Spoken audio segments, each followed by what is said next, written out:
Welcome everybody to ePathshala. I am Shoumik Mukhopadhyay of the Department of Geological Sciences, Jadavpur University. Today I am going to discuss about the lacustrine environments, processes operating on them, their products, significant differences from other environments, and finally the vertical succession expected. My lecture outline will be as follows. After a brief introduction, I will go to the processes operating on the lakes, specifically its stratification and circulation patterns. Then I will characterize the lacustrine sediments with respect to different types of lakes like clastic, carbonates and evaporitic lakes, and finally the vertical successions, what would be expected, and special deposits lacustrine environment. Lacustrine environments are insignificant volumetrically compared to any other environment, depositional environments. Now, it covers only 1% of the Earth's surface and comprises only 0.02% of the total water in hydrosphere, but it is important as it is one of the only paleoclimatic indicators in continental environment. A lake is a topographic low where water get accumulated. It can be fresh water, it can be brine or saline water. The prerequisite condition for development of lake is the inflow should be greater than the outflow. Inflow is done by precipitation and inflow of river, and outflow, that is outgoing of water from a lake, can be done by evaporation and if any river exits from that lake. The budget should be optimal level to maintain a lake level at its position. Now, lakes can be classified in according to different bases. Its origin can be varied, but the most important classification for lacustrine system is whether it is a part of a larger system or not. That is, a lake can be hydrologically closed or can be hydrologically open. If rivers can inflow and outflow from a lake, then the lake is hydrologically open, otherwise it is hydrologically closed. In case of hydrologically open lakes, lake level is maintained as the water continually comes in and out from the lake and the water remain oxygenated. In case of hydrologically closed lakes, as there is no outflow, the water becomes stagnant. That is the major difference between a hydrologically open and a hydrologically closed lake. Water and sedimentation amount and its rate primarily controls the sedimentation within a lake. Now, in case of hydrologically closed lakes, as the water circulation is restricted, the water becomes stagnant and different kind of stratification can develop. This is the main significant difference for lake with other marine or riverine systems, where the water remain in flowing condition. Most of the processes that occur in marine system, they occur in the lakes also, like waves, wave generated currents and tides. Wave is dependent upon the wind strength and wind fetch, so it has nothing to do whether the water body is connected or not. Waves can operate in lake also, but usually they are insignificant, not very much important. Tides can also takes place in lake, but as these lakes are not interconnected water bodies, effect of tide will be much diminished. Usually tides are incapable of moving sediment within the lacustrine environment. This is a major difference between lakes and marine sediments. Wave generated currents are present within a lake. Shore parallel currents are absent. On the contrary, two typical currents are common in lake. One is hyperpycnal flows and another is hypopycnal flows. These two currents are river generated. When a river is entering a lake, these two kind of currents can be generated.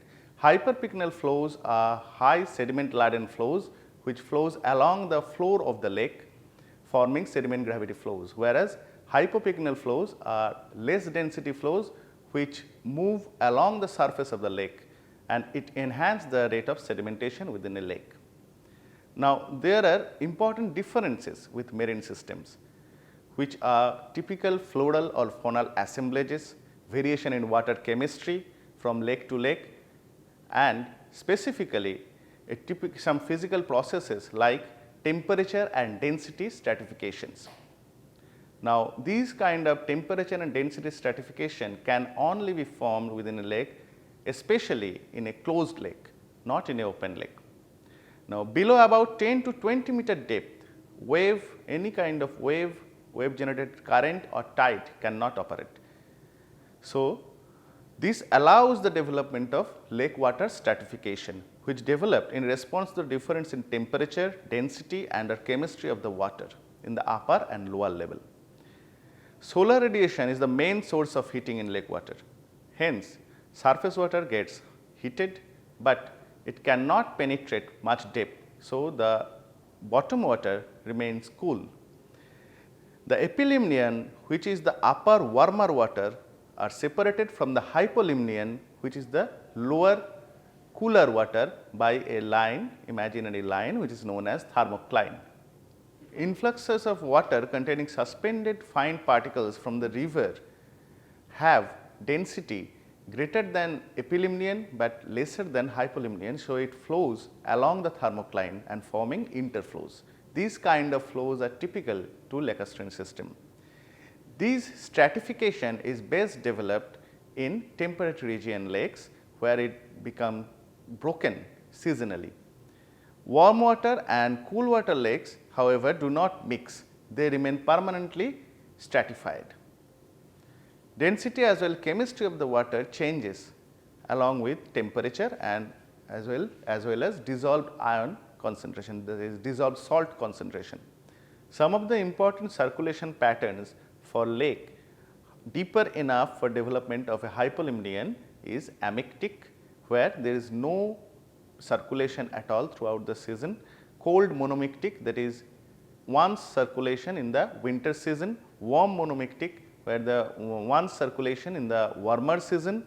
Oligomictic, that is continuous circulation, and polymictic, several circulations during season. Meromictic, which is where the stratification is based on chemistry only.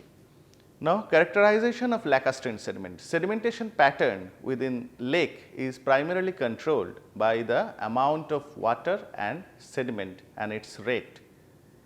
It is controlled by climate and tectonic factors. There can be different types of lakes depending upon the material it is depositing.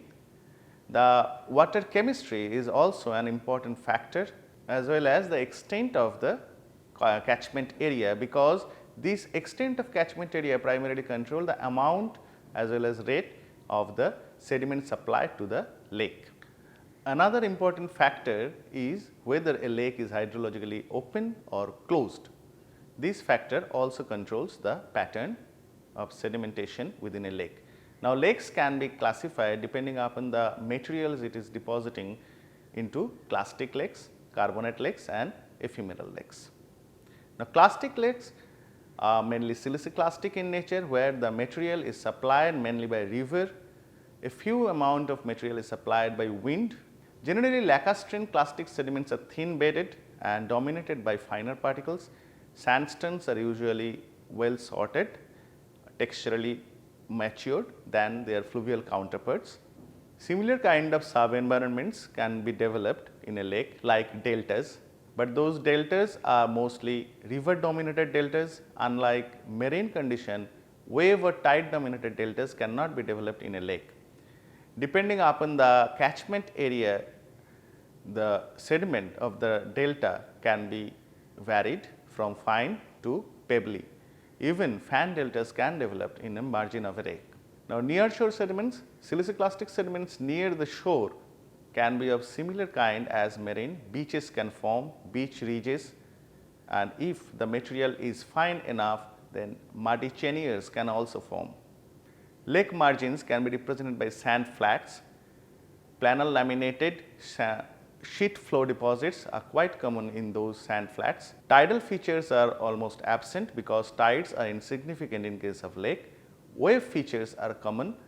Similar wave features like a seashore can develop in a lake shore within the beach, like the current crescents, rhombic ripples, etc.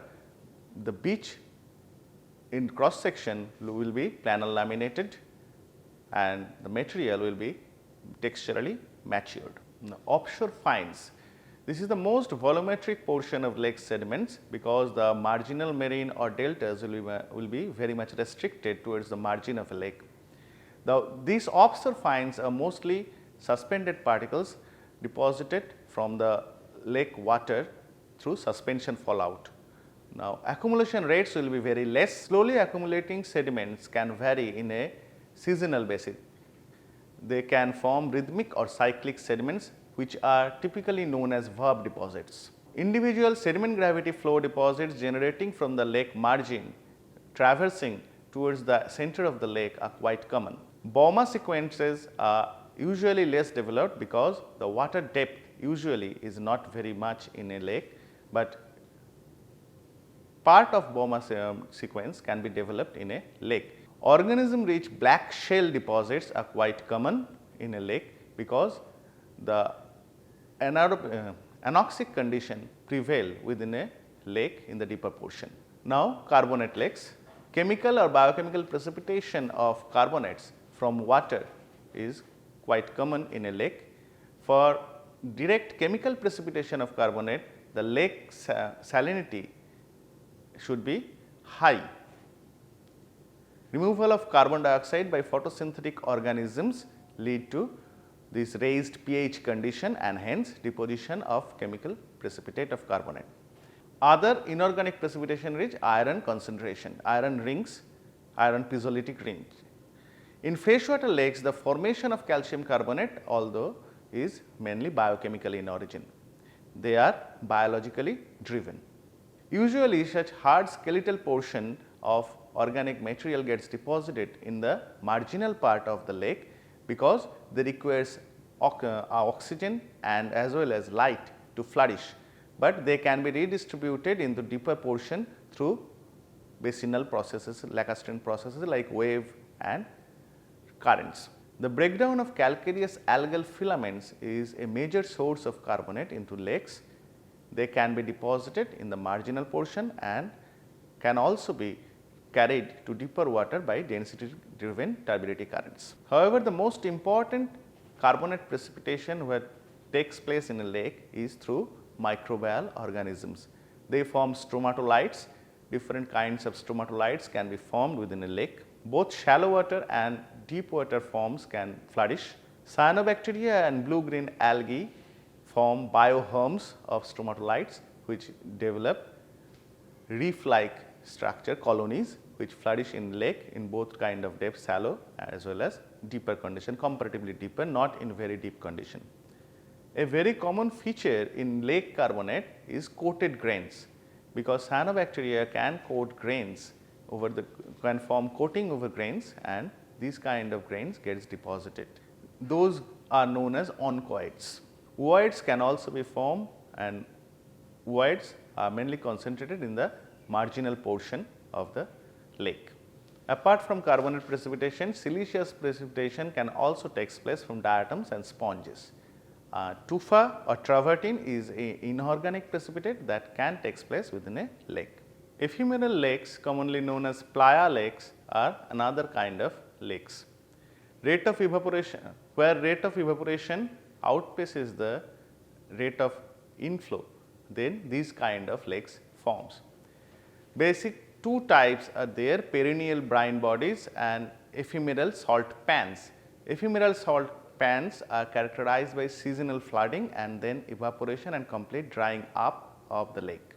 Water influx in any kind of these lakes are periodic, resulting in the deposition of mud, suspended material, suspension fallouts, followed by gradual evaporation. During the evaporation, amount of water decreases, leading to the change in water chemistry, and due to concentration of salts, finally evaporation mineralization takes place, that is evaporative minerals gets deposited. In case of lakes, as the water chemistry changes between lakes, the deposited minerals can be of varied kinds, whereas in case of marine, we will expect only one kind of evaporative minerals to be deposited, because the water chemistry in case of marine remains almost same. Whenever flooding takes place, new material is added and it is represented by deposition of fresh mud. These alternation between evaporative minerals and mud, that is chemical precipitates and physical precipitates, continues. Cements deposited around the margin of the lake. Now, evaporative minerals can also form along the marginal areas of a lake, these kind of ephemeral lakes. In these kind of lakes, the marginal area groundwater gets saturated with high salt rich water. Evaporite minerals also form within the sediment surrounding the ephemeral lakes. Like shown in this figure, these zones show evaporative mineralization. In these areas, the sediments is saturated with saline groundwater, which evaporates at the ground surface, concentrating evaporite minerals in these zones. These regions are sometimes referred to as inland sabkhas, and the most common mineral to be formed is gypsum, which grows within the sediment in an interconnected mass of bladed crystals known as desert rose. Now, I am coming to the facies succession of lacustrine environments and some typical products of lacustrine environment. Now, lake level oscillates with change with the hydrological budget. This resulted in vertical facies succession to be much more pronounced than in case of marine, because due to lake level oscillation, huge area in marginal portion gets exposed, which cannot be so in case of marine. These lake level oscillation can be controlled primarily by climate. Due to high rainfall, lake level will increase; due to drought, it will decrease. These kind of fluctuations are not expected in case of marine environment. This is why lakes are very much sensitive to climatic changes. Climatic changes, even in short scale, can be manifested in lake level fluctuations. These fluctuations, although are more pronounced in case of hydrologically closed lakes, in case of open lakes, the water level remain almost constant because it is dependent upon the spill point of the outward flowing river. It is not very much affected with the climate. Tectonism plays another important role by controlling the lake level along with the climate, but its manifestation is less in case of lakes. Due to these swift changes between lake level and the facies deposited therein, the facies boundaries in case of lacustrine environment are sharp, and in case of lateral, the boundaries will be vertical. Overall, a lacustrine succession will be coarsening upward, but because a lake always ultimately gets filled up. Because of these factors, a lake level is hard to identify from a marine one, depending upon the sedimentological features solely. Apart from the quick changes, vertical boundaries, no other features are exclusive to lacustrine sediment. For that purpose, to identify a lacustrine environment, we have to depend on identification of typical lacustrine sediments, which cannot be found in any kind of marine environment. One of them is the verb deposits. Verb deposits cannot be formed in marine environment. They are the cyclic deposits deposited due to seasonal fluctuations in lacustrine condition. Successions of finely laminated and coarsely laminated fine millimeter scale dark and light colored deposits are known as verb deposits. Verbs are typically used for glacially induced lacustrine sediments. There are some non-glacial verbs also, but they are of higher dimension, that is, they are not millimeter in scale. Usually glacial verbs are millimeter in scale. In lakes in temperate region, during winter snow, the lake water get freeze and no sedimentation can take place during this time. Only the organic remains present within the entrapped water gets sedimented during this time.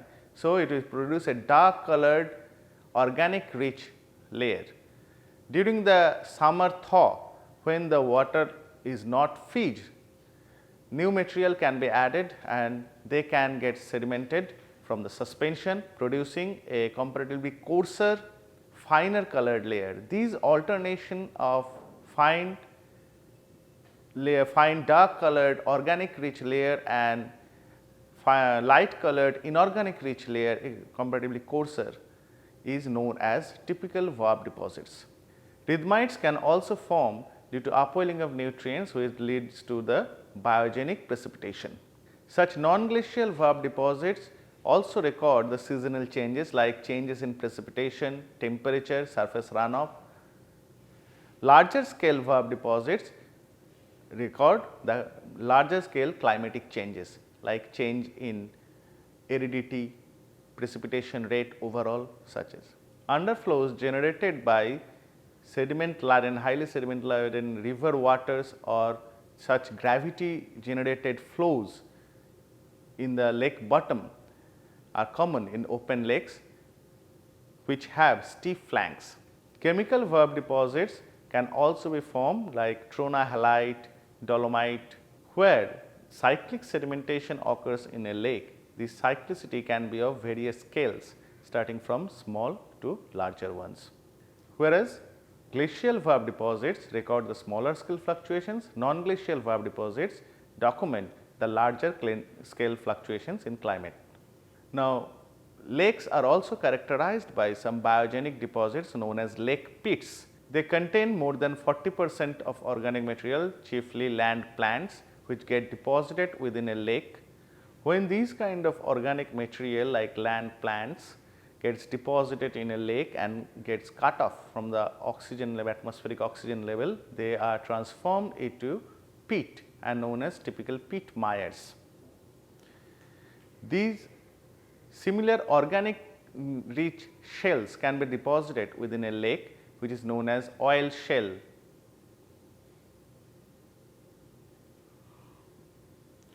Oil shell with or without the alteration with methanogenic dolomite are a typical product of anoxic lake bottom.